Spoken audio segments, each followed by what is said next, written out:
The African continent contributes about 4% to global greenhouse gas emissions, but has been disproportionately adversely affected by its impacts. And we witnessed this here in our backyard when the KZN floods hit last year, causing untold damage.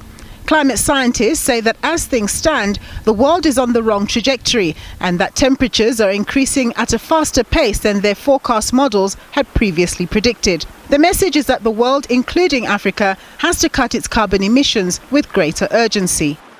Global emissions were at all-time highs last year. This year is looking to even surpass that. So we are adding greenhouse gases to the atmosphere, and as a result, our climate is changing. We have had temperature records this year that we've never seen before.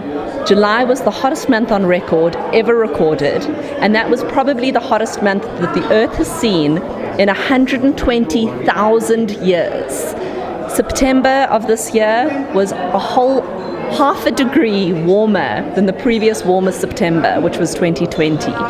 And climate scientists are really struggling to use strong enough language to describe this.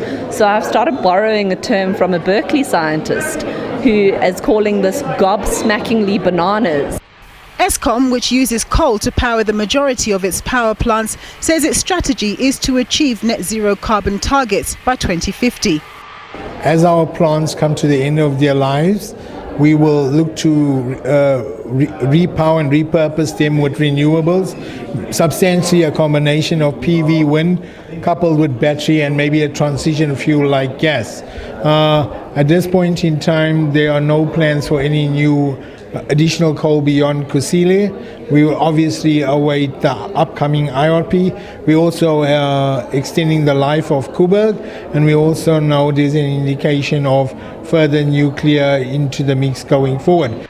Concerns have been raised that when Eskom shuts off its coal-fired power plants, this will likely have an adverse impact on jobs, particularly in the Mpumalanga area.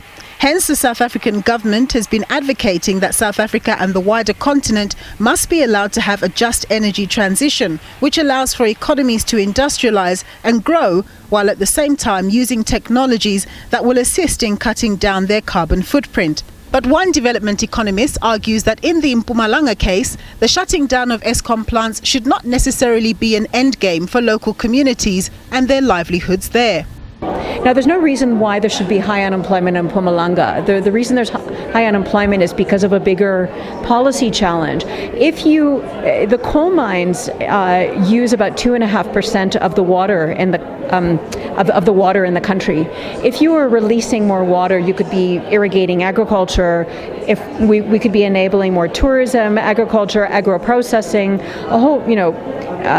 fueling even the energy sector. Standard Bank has committed just under 50 billion rand on renewable energy projects so far, with plans for even greater investment in the arena.